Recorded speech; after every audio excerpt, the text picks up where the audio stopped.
Minha galera, vamos lá, pensar sobre o reino de Deus e as manifestações do reino de Deus. Dentro disso, o reino de Deus se manifesta também através das crianças. Jesus falou que para entrar no reino de Deus tem que ser como criança. Então eu queria convidar as crianças de 3 a 6 anos. Crianças de 3 a 6 anos, segue tia Candinha, que está ali com uma coroa bonita. Se olhar para trás aí você vai ver, né? Sensacional. 3 a 6 anos, segue Candinha.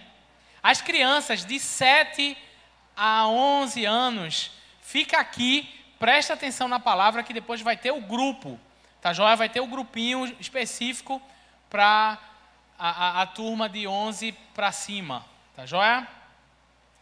Então, gente, pensar sobre o reino de Deus é pensar em muitas passagens da Bíblia que Jesus fala sobre o reino de Deus. Não é à toa que o Evangelho de Jesus é conhecido como o Evangelho do Reino. Então, a gente já teve uma edição do Resgate, o que Jesus falou sobre o reino de Deus. A gente vai ter essa, mas vai ter outras, porque tem muitas passagens sobre o reino de Deus. E isso é algo sensacional, porque o reino de Deus ele é algo dinâmico. Ele é algo que está sempre em movimento, sempre acontecendo. Aonde quer que você vá, não tem um limite geográfico, não tem um limite de nada. Deus age como quer. E isso tem a ver com o reino de Deus. A gente vai pensar hoje as várias formas do reino de Deus se manifestar. Tá joia? É um reino, mas tem mais de uma manifestação, mais de uma aparência desse reino. E é isso que eu gostaria de pensar.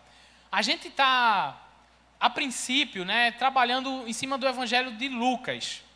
A gente está tentando mapear as palavras que Jesus falou sobre Lucas. E eu queria convidar você a abrir sua Bíblia no livro de Lucas, Evangelho de Lucas, no capítulo 17.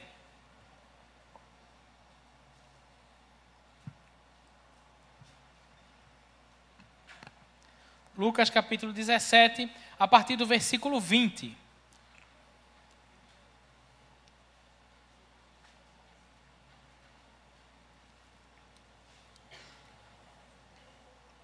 Quem achou, diz, achei, os irmãos estão afiados. Vou dar uma dica para os irmãos, beleza? Dica de Bíblia, momento dica de hoje, fica a dica de hoje. Nessa caminhada da gente achar, entender o que Jesus falou sobre, um compromisso que eu particularmente tenho, é de ser fiel ao texto, é de não fugir do texto, é de não falar nada que o texto não está falando e de procurar ser mais fiel possível, dentro das minhas limitações, ao que o autor está falando, o que Deus falou através de Lucas e as palavras desse texto. Porque às vezes uma palavrinha no texto faz toda a diferença.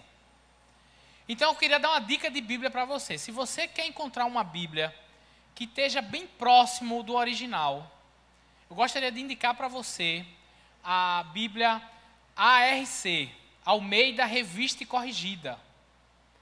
Alguém aqui tem essa versão? Almeida Revista e Corrigida? Revista do celular vale. Ela tem um detalhe que é muito legal, que é o seguinte: a tradução dela é formal. Como é isso? Rebuscada, não é só isso.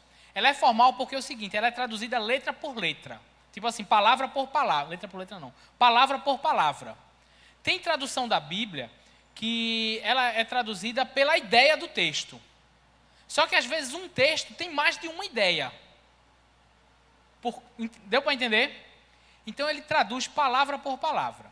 O legal é o seguinte, que quando vai converter, traduzir do grego, esse texto aqui é um texto do Novo Testamento, o Novo Testamento é escrito em grego. Quando vai traduzir do grego para o português, tem coisa que se você for palavra por palavra, fica meio desajeitado. E aí é possível que ele acrescente, ele acrescenta algumas palavras para dar sentido, para formar a frase direitinho. Então todas as palavras que ele acrescenta nessa versão, ele bota em itálico. Então é uma dica legal se você realmente quer andar nesse caminho de estar mais perto do original, daquilo que Jesus falou, essa Bíblia ela é sensacional. Tem no aplicativo do celular também, você vai ver algumas palavrinhas em itálico, você vai prestar atenção e vai ver que ela foi adicionada para dar um entendimento legal ao texto, para você não ficar viajando, por exemplo, uma palavra que talvez não estava no texto original. Então isso é uma coisa muito legal, que realmente faz diferença na hora que você for se debruçar para estudar a palavra. Beleza, gente? Isso é só para pastor, não. E o legal é que a gente pode e tem a Bíblia na nossa mão para isso. Tá joia, gente? Por que eu estou falando isso? Porque nesse texto tem uma palavrinha que faz a diferença e que algumas traduções estão diferentes. E aí eu queria conversar também sobre ela. Mas vamos lá, quem achou, achou. Lucas 17, 20. E interrogado pelos fariseus sobre quando havia de vir o reino de Deus, respondeu-lhe e disse: o reino de Deus não vem com aparência exterior, nem dirão, ei-lo aqui, ou ei-lo ali. Porque eis que o reino de Deus está entre vós. E disse aos discípulos: dias virão em que desejareis ver um dos dias do Filho do Homem, e não o vereis. E dir-vos-ão, ei-lo aqui, ou ei-lo ali, não vades, nem os sigais. Porque como um relâmpago ilumina desde uma extremidade inferior do céu até outra extremidade, assim será também o Filho do Homem no seu dia. Mas primeiro convém que ele padeça muito e seja reprovado por esta geração. E como aconteceu nos dias de Noé, assim será também nos dias do Filho do Homem. Comiam, bebiam, casavam e davam-se em casamento, até o dia em que Noé entrou na arca. Veio o dilúvio e consumiu a todos. Como também, da mesma maneira, aconteceu nos dias de Ló. Comiam, bebiam, compravam, vendiam, plantavam e edificavam. Mas no dia em que Ló saiu de Sodoma, choveu do céu fogo e enxofre, consumindo a todos. Assim será no dia em que o Filho do Homem se há de manifestar. Naquele dia, quem estiver no telhado, tendo os seus utensílios em casa, não desça a tomá-los. E da mesma sorte, o que estiver no campo, não volte para trás. Lembrai-vos da mulher de Ló. Qualquer que procurar salvar a sua vida, perdê-la-á. E qualquer que perder, a salvará. Digo-vos que naquela noite estarão dois numa cama. Um será tomado e outro deixado. Duas estarão juntas, moendo, e uma será tomada e outra deixada. Dois estarão no campo, um será tomado e outro deixado. E respondendo, disseram-lhe: onde, Senhor? E ele lhes disse: onde estiver um corpo, ali se ajuntarão as águias. Vamos orar? Em nome de Jesus, Pai do céu, eu quero te pedir que o Senhor fale ao nosso coração. Que o Teu Espírito Santo tenha liberdade de trazer o Teu pensamento para nós sobre o Teu reino. Fala com a gente, Senhor. Fala livremente ao nosso coração. Traduz essa pregação aqui que eu estou falando, que não seja a minha voz, mas que seja a voz do Teu Espírito, no coração de cada pessoa aqui, Senhor. De cada pessoa que nos assiste pela internet. Que o Senhor possa falar mais do que eu estou dizendo aqui. Que o Senhor possa falar no íntimo. Que o Senhor possa falar de uma maneira que a gente tenha certeza que o Senhor nos encontrou. Que o Senhor falou com a gente. E que todos possam sair com essa convicção que o Senhor nos salvou. É isso que te pedimos em nome e por amor de Jesus. Amém. Amém. Galera, versículo 20, vamos lá, mantém tua Bíblia aberta, a gente vai recorrer ao texto mais de uma vez. Versículo 20 começa com os fariseus fazendo uma pergunta a Jesus. Os fariseus perguntam: e aí, Jesus? Quando é que vem o reino de Deus? Os fariseus são assim, os caras são figuras, né? Figuras não é que eles não existem, não. Figura no sentido da gíria mesmo, assim, né? Porque eles estão sempre ali, naquela perspectiva de se opor a Jesus, sempre tentando pegar Jesus em alguma contradição. Só que chega um momento que eles querem ouvir a opinião de Jesus sobre algo que para eles era importante. Os fariseus tinham por esperança que um dia o reino de Deus fosse estabelecido mais ou menos como foi nos tempos de Moisés. Como foi nos tempos de Moisés? Os tempos de Moisés foi o seguinte: o povo de Israel era escravo no Egito, e aí apareceu, Deus enviou Moisés, que veio libertar o povo daquele jugo de escravidão. E veio levar o povo para uma terra que mana leite e mel, uma terra boa. Então, no tempo de Jesus, o povo de Israel não era escravizado pelos romanos, mas estava sob o jugo, sobre a vontade, a mercê do Império Romano. E isso é tão sério que no ano 70 depois de Cristo, os romanos disseram: vamos tocar fogo em Jerusalém. Pronto, acabou-se. Destruiu o templo, deu ruim. Porque eles estavam debaixo do domínio do Império Romano. Então, os fariseus esperavam um Messias, um Cristo, que viesse estabelecer um reino que superasse o reino romano, mas que não fosse um reino espiritual, que não fosse um reino do domínio de Deus, mas que fosse um reino governamental mesmo. Chegasse assim: o reino de Deus foi estabelecido, agora quem manda mais não é os romanos, quem manda agora é a gente. Então era isso que os fariseus tinham no coração. Ok?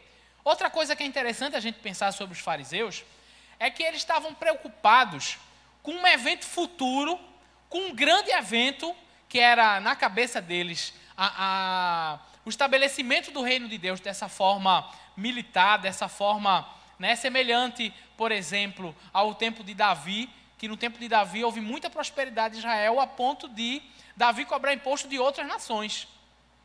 Né? No tempo de Davi, Deus abençoou demais a nação, porque Davi era um homem fiel a Deus e tinha essa lógica.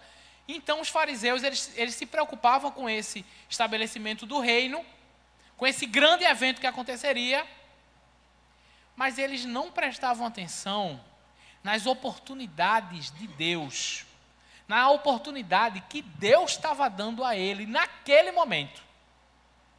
Então eu vou dar uma dica a você. Viva o hoje. Preste atenção nas oportunidades que Deus lhe dá no seu dia.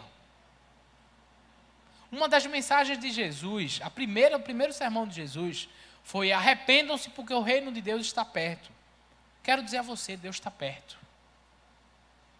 E Deus está perto, o reino dele é algo dinâmico, e ele quer reinar em você. Então preste atenção nisso. Não fica querendo ver coisas sobrenaturais, não fica querendo se chegar a Jesus só quando o céu abrir e ele voltar. Não fica querendo, se preocupando com grande coisa, esquecendo das pequenas coisas, das pequenas oportunidades que Deus dá. Que na verdade não é pequena, né, gente? A oportunidade que Deus deu aos fariseus naquele tempo foi de estar face a face com Ele mesmo, com o próprio Deus, Jesus. E eles perderam o time, perderam esse tempo, gente. Não perde esse tempo na tua vida, não. Presta atenção no que Deus está fazendo na tua vida. Beleza, gente? Seguindo aí. E aí, questionado por isso, Jesus vai e traz uma palavra incrível sobre o reino de Deus. Uma palavra que, inclusive, frustra a expectativa dos fariseus. Uma palavra que não foi para agradar, mas uma palavra real. E aí apresenta para a gente uma das formas que o reino de Deus se manifesta. Ok? Ele fala o seguinte, versículo 20. Interrogado pelos fariseus sobre quando haveria de vir o reino de Deus, respondeu-lhe e disse: o reino de Deus não vem com aparência exterior, nem dirão ele está ali ou ele está aqui, porque o reino de Deus está entre vós. O reino de Deus não vem com aparência visível, é isso que Jesus está dizendo. O reino de Deus, ele não vem como vocês estão pensando. Foi a resposta que Jesus deu. Ele não vem de forma exterior. Ele não vem como os reinos do mundo aí fora. Todo reino que se preza tem um palácio. Todo reino que se preza tem poderio bélico, tem um exército. Todo reino que se preza tem uma estrutura. Jesus diz, não, gente, não tem estrutura. O reino de Deus não vem com aparência visível. O reino não tem as fronteiras, né, da nação, as fronteiras do Brasil, a fronteira de um reino. Pois é, o reino de Deus não tem fronteira. Não está preso num espaço geográfico. Jesus diz, gente, o reino de Deus não é visível. E isso mexe um pouquinho com a gente, né? Não sei se com você. Mas normalmente, o que impressiona a gente é o que a gente pode ver. O que impressiona a gente, normalmente, gente, são as aparências. E eu vivi uma questão interessante quando a gente estava sonhando com esse cenário aqui, né? Poxa, velho, vamos fazer uma parada diferente na igreja. Vamos deixar assim um pouco com a cara da cidade. Para quem passa ali de fora poder olhar e dizer, poxa, a cidade ali e tal. E eu explicava para a galera, ninguém entendia nada. Gente, vamos fazer uma parada. Então vamos botar aqui um painel. A turma pensava numa coisa. Dizia, gente, não é assim, é desse jeito. Começava a explicar. E ninguém botava fé, assim, a gente vai acontecer. Até que eu chamei o artista e ele fez um projeto. Pegou lá para Photoshop, fez um projeto, botou, e aí eu mostrava, eu dizia, meu irmão, agora, velho, o negócio... A gente é muito guiado pelo que a gente vê. E essa é uma característica do reino de Deus. Não vem com aparência visível. E a palavra que Jesus deu aos fariseus foi essa, galera, não se vê. Mas o reino de Deus está entre vocês. Alguém tem uma tradução diferente? O reino de Deus está entre vós. Alguém tem alguma tradução diferente? Versículo 20. NVT tem. Versículo 21. Como é que a NVT diz? Alguma coisa diferente? Alguma palavrinha diferente?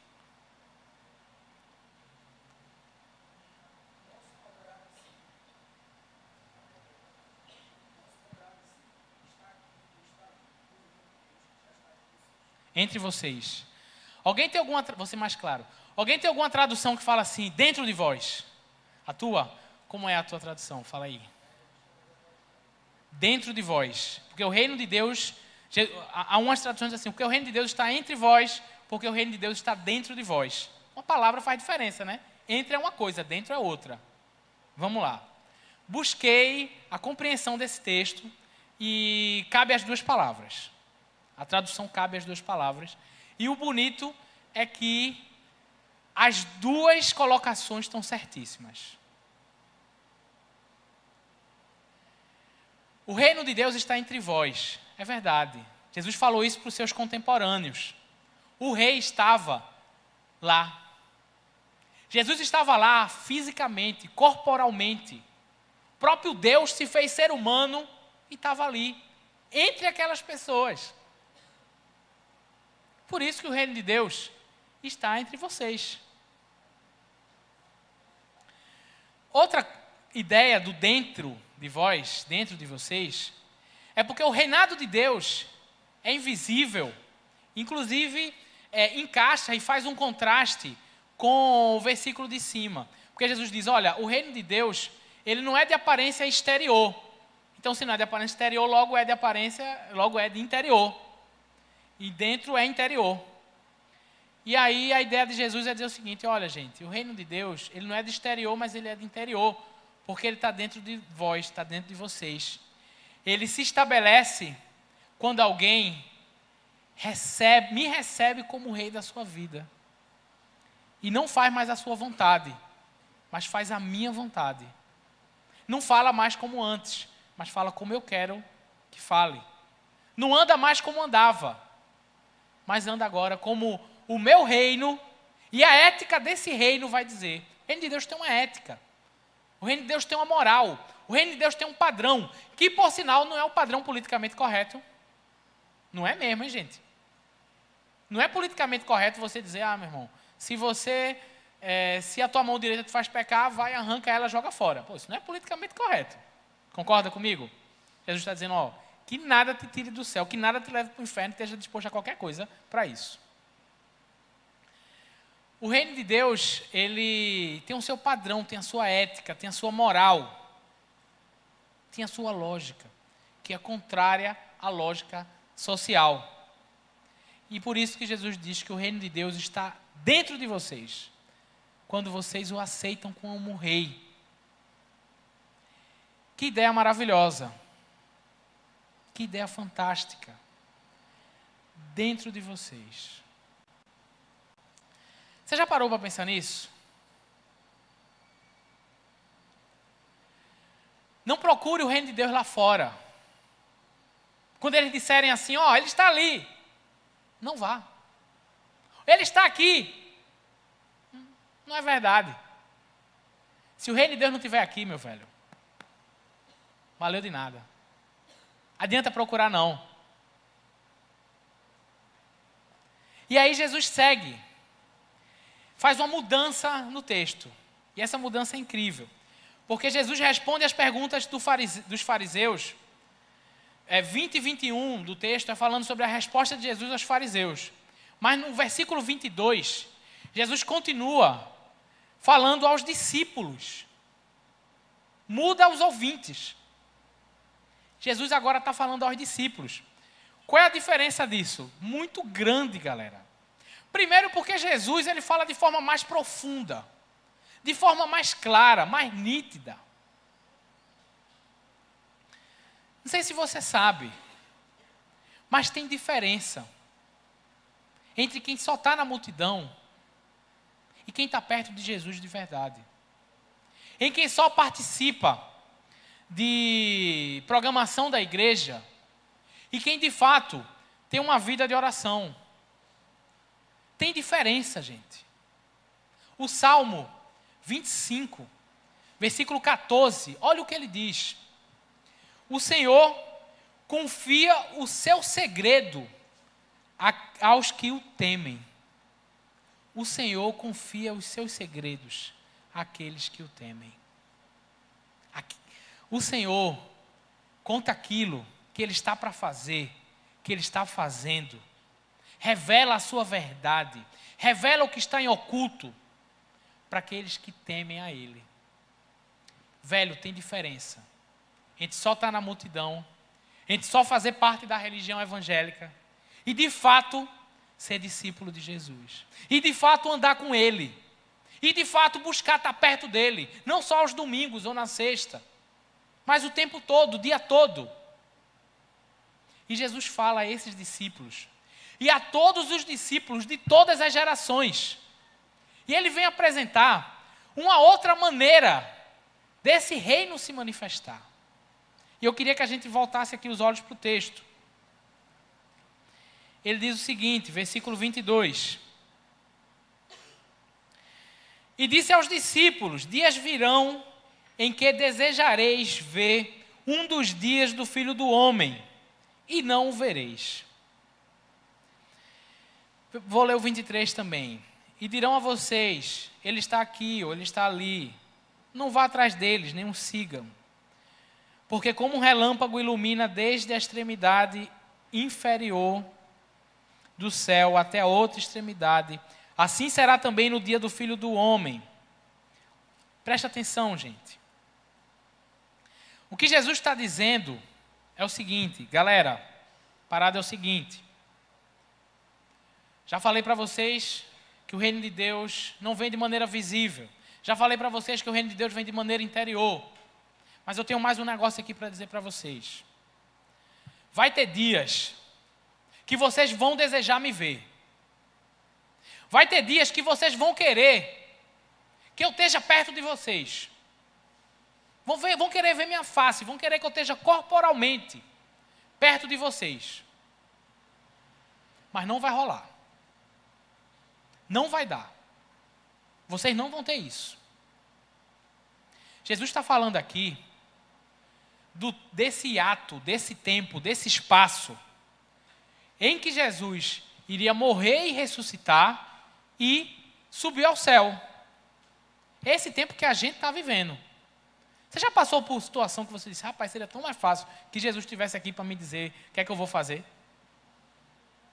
Já teve ocasião de você dizer assim, mas rapaz, eu queria que Jesus voltasse logo, o céu abrisse e Jesus voltasse logo para me levar, porque meu irmão, o bicho está pegando, velho. É o que Jesus está dizendo. Galera, vai chegar dias que vocês vão querer me ver, mas vocês não vão me ver. E aí, vocês vão sofrer dias difíceis. Dias, sabe, complicados. Vocês vão sofrer, galera. Isso vai acontecer por causa do sofrimento. O texto não diz isso claramente, mas é essa a perspectiva de Jesus. Inclusive, em outros textos fala sobre perseguição, e a gente sabe que, pô, se Jesus foi perseguido, morreu, mataram Jesus, quanto mais a gente, né? Então, Jesus, que era Jesus, curava, que fazia, só fazia o bem, quanto mais a gente está seguindo ele. Então, Jesus disse, se o mundo me persegue, também vou perseguir vocês. Então, fica tranquilo aí que vai vir. E aí, Jesus diz aos discípulos, gente, vocês vão sofrer, vocês vão querer estar perto de mim. Além disso, vocês vão ser assediados por falsos mestres, por falsos profetas, por pessoas que vão dizer que eu estou ali ou que eu estou aqui. Balela, isso é pala. Não vai na conversa deles. Não fica tão ansioso para me ver a ponto de ser enganado. Fica calmo. Não vai de um lado para o outro, não. E aí a gente olha para o mundo ao redor, a gente vê que tem gente dizendo coisas desse tipo. Ah, porque Jesus reencarnou. E eu sou a reencarnação de Jesus. Tem gente que, né?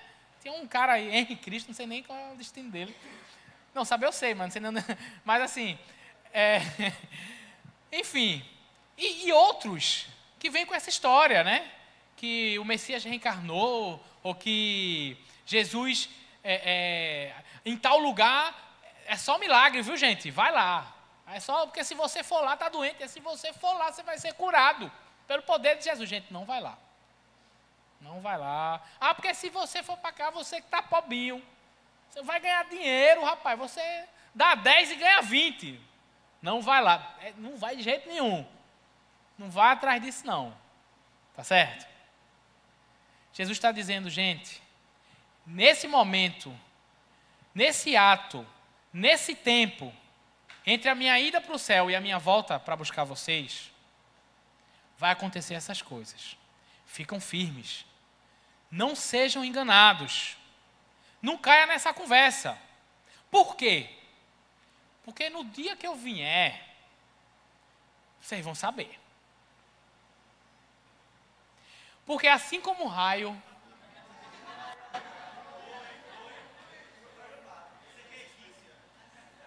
Eis-me aqui. Porque assim como o raio, meu velho, dá no céu... Como é que o raio dá no céu, gente? Quem já tomou susto com raio?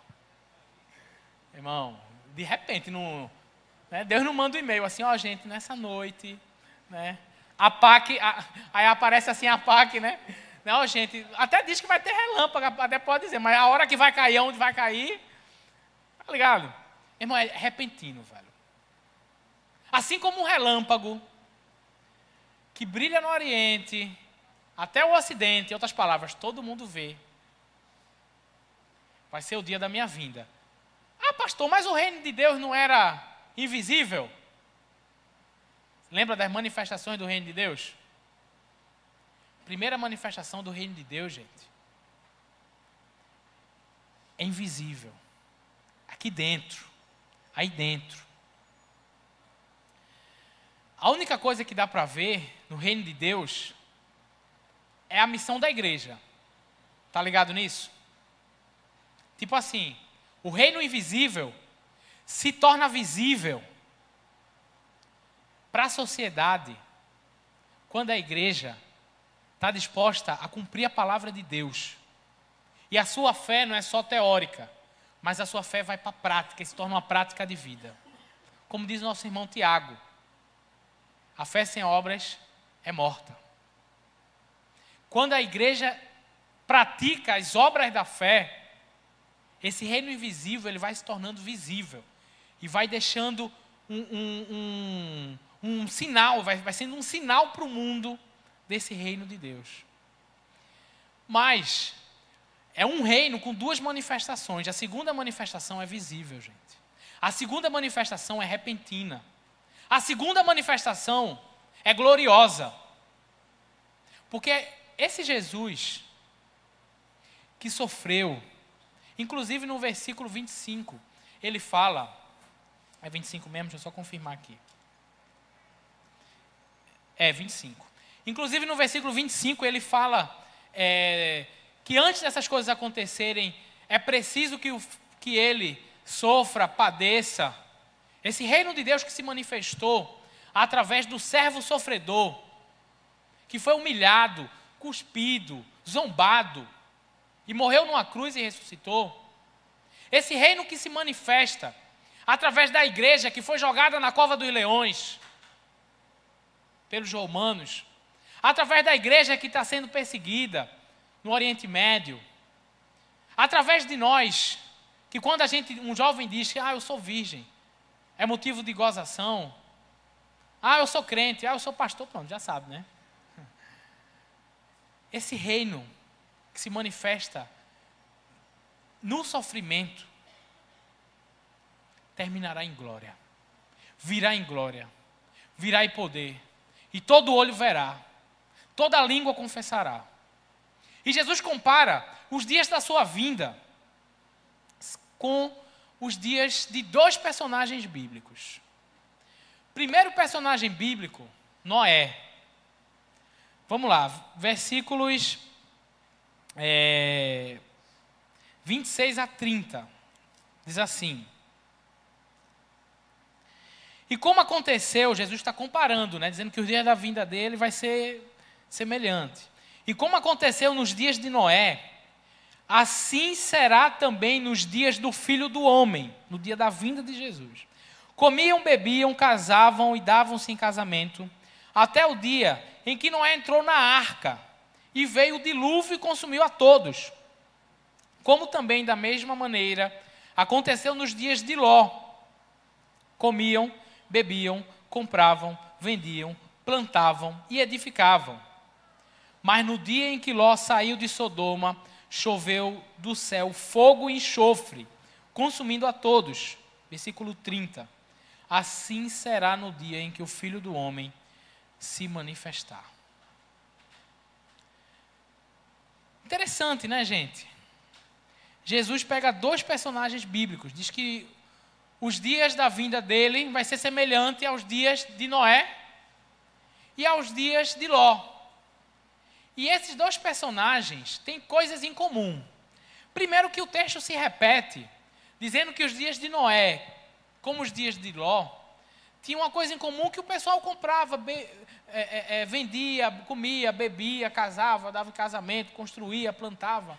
Era dia normal, gente, era dia tranquilo, dia de paz, dia que ninguém esperava.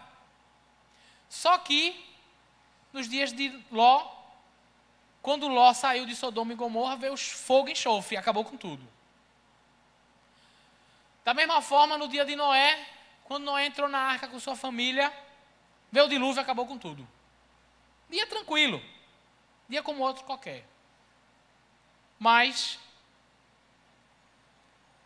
nesse dia, será o dia de juízo. Dia de prestar conta.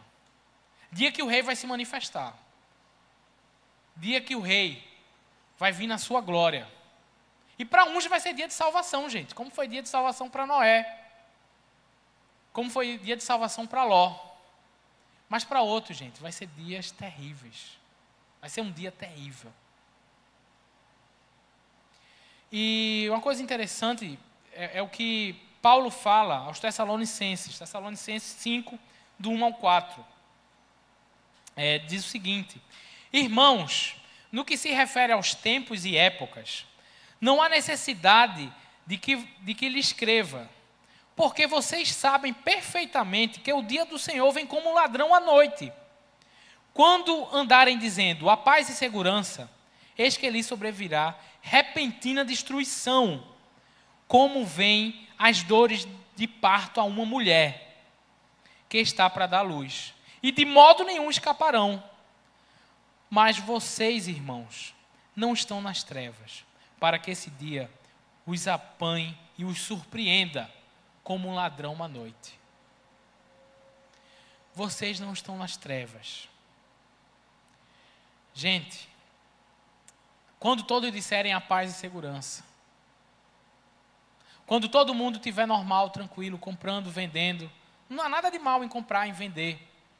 É atividade do dia a dia, atividade normal. Vai ser o dia de Jesus voltar. Como um ladrão na noite. Um ladrão não avisa, né? Na hora de entrar na casa de alguém. Vai ser dessa forma a volta de Jesus. A outra forma de se manifestar o reino de Deus, de manifestação completa, da manifestação plena do reino de Deus.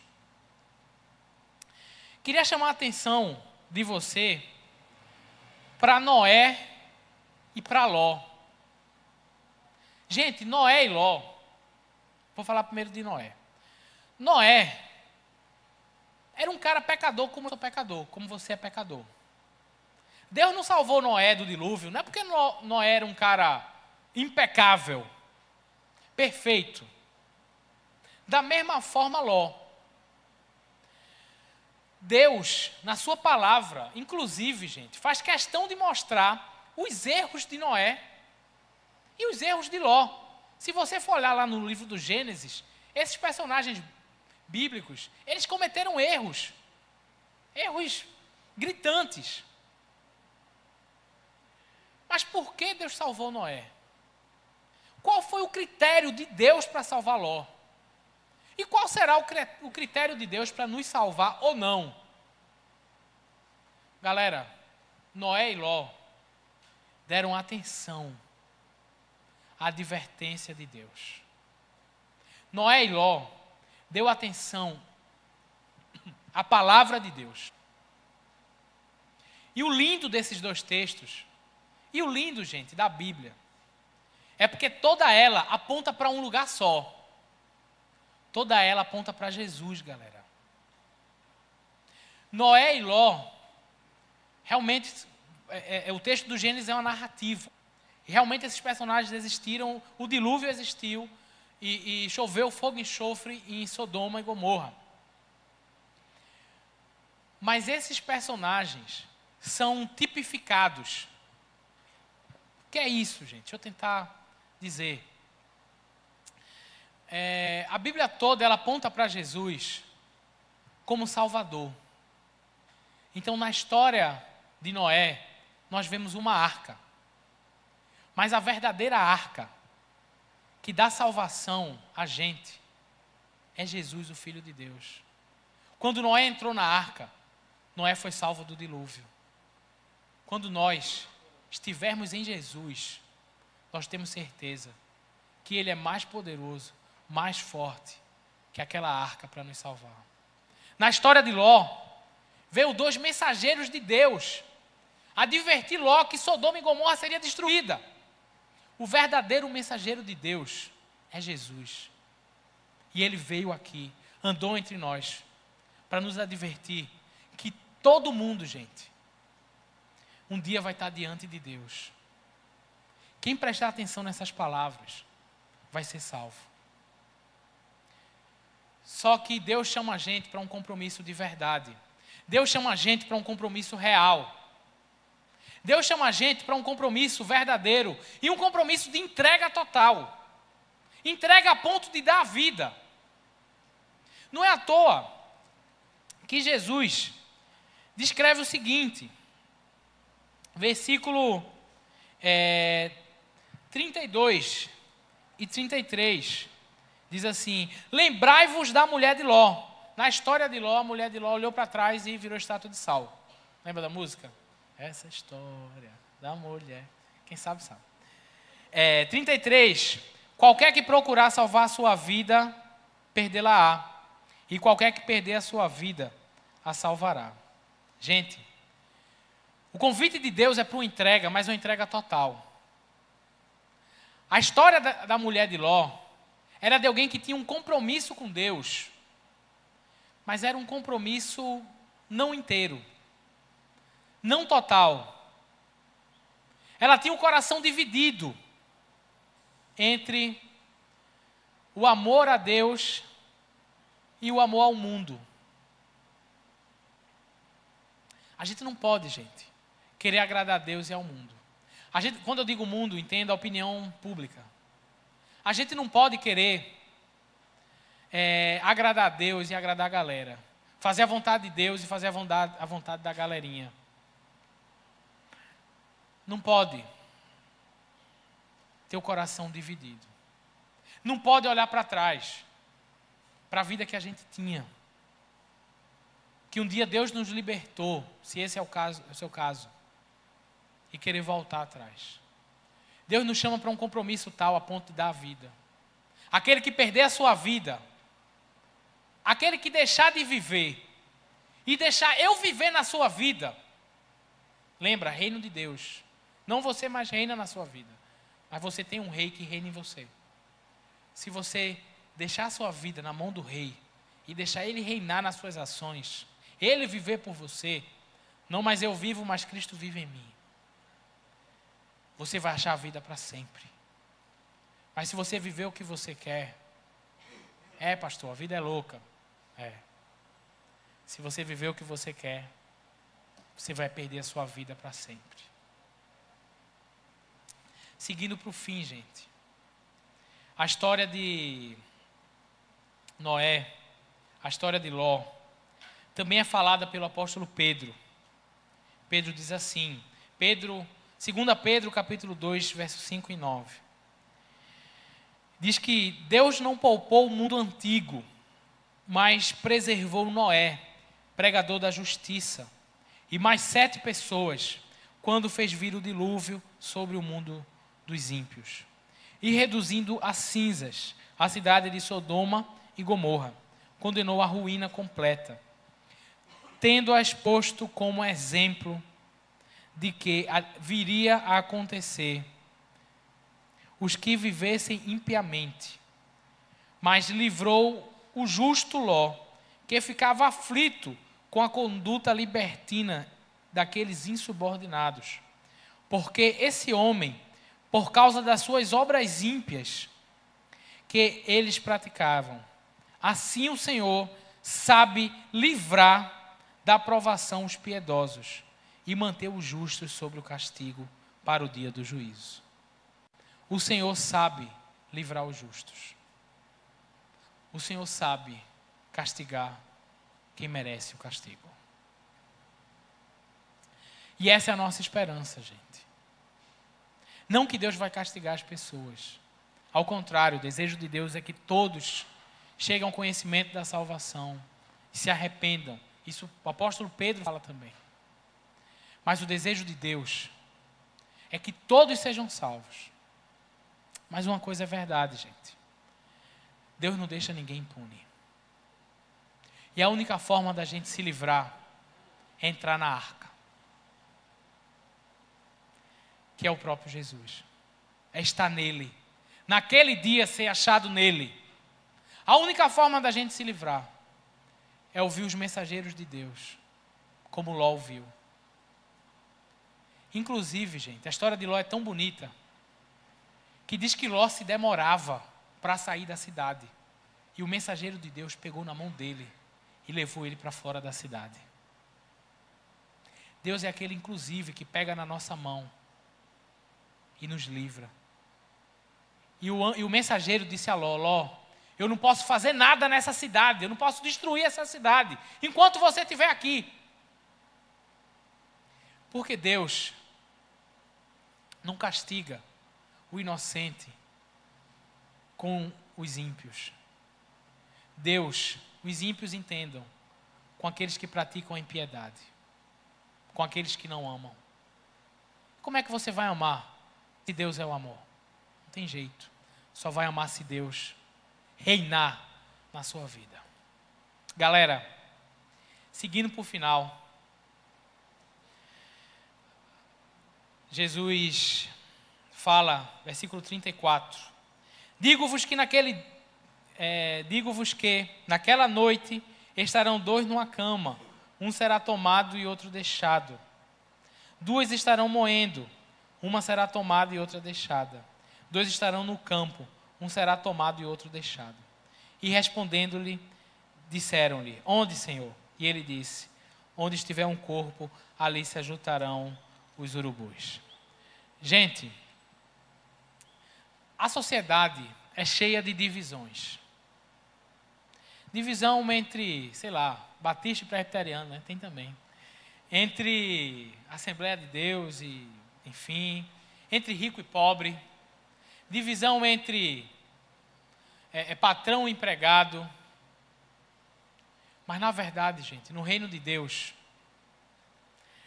a única divisão que há, sem haver um meio termo, é entre os salvos e os perdidos. E se você ainda não tem Jesus como rei da sua vida, você está perdido, cara. Mas se você tem Jesus como rei da sua vida, ainda que você seja tão pecador como Noé, como Ló, como eu, você será salvo, cara. Você será salvo, minha irmã. E aonde acontecerá isso? Perguntam os discípulos. E Jesus usa um provérbio, inclusive conhecido no tempo. Aonde tiver ali um corpo, um cadáver, ali vai ter urubu. Em todo lugar. Aonde tiver uma pessoa que tem Jesus como rei, não vai ficar esquecida, vai ser salva. Aonde tiver uma pessoa que não se rendeu a esse reino eterno, que a gente foi criado para participar e viver nele, ali aquela pessoa vai precisar prestar conta, porque ela foi criada para isso, e ela não deu ouvido à mensagem de Deus. Então, gente, sei que a hora